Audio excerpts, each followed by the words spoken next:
আসেন হচ্ছে নাম্বার 3 নম্বর রুলস।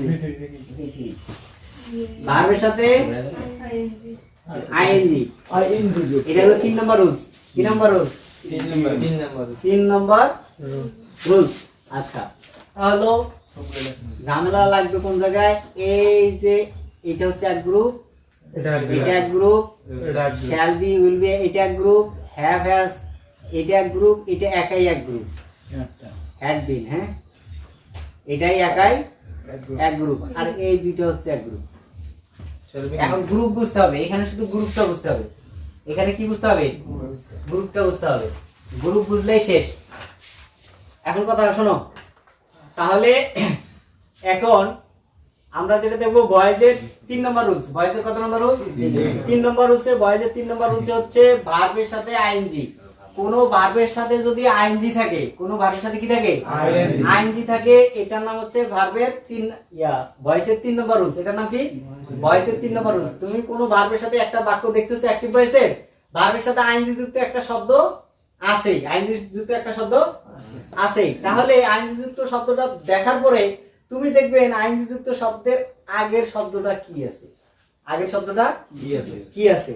তাহলে আইএনজি যুক্ত শব্দের আগের শব্দটা যদি এম ইজ আর থাকে, তাহলে বুঝবেন যে এটা এম ইজ আর এর গ্রুপ। কোন গ্রুপ? এম ইজ আর এর group.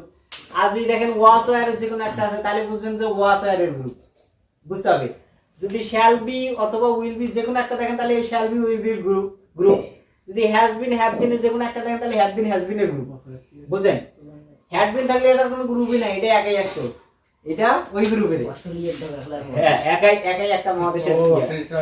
Shall have will have, তাহলে আইএনজি যুক্ত শব্দের আগে যদি শ্যাল হ্যাভ উইল হ্যাভ দেখেন, শ্যাল হ্যাভ কি দেখেন? উইল হ্যাভ যে কোনো একটা দেখেন, তাহলে বুঝবেন যে এটা শ্যাল হ্যাভ উইল হ্যাভ এর গ্রুপ। বিন, যে বিন আছে, হ্যাঁ এই গ্রুপটা আগে চিনতে হবে। গ্রুপ চিনলেই শেষ। গ্রুপ চিনবেন না?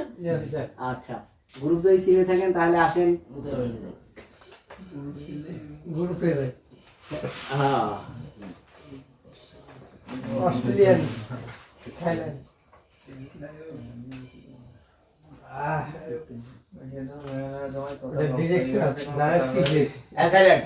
এখন দেখো, তাহলে ভার্বের সাথে আইএনজি যুক্ত ভয়েসের যে রুলসটা, এই রুলসটা হলো, দেখো বাক্যটা অ্যাক্টিভ ভয়েসটা তোমার আগে দেখতে হবে। কি করতে হবে? দেখতে হবে না? দেখার পর দেখো এই বাক্যের মধ্যে আইএনজি যুক্ত শব্দ আছে কিনা।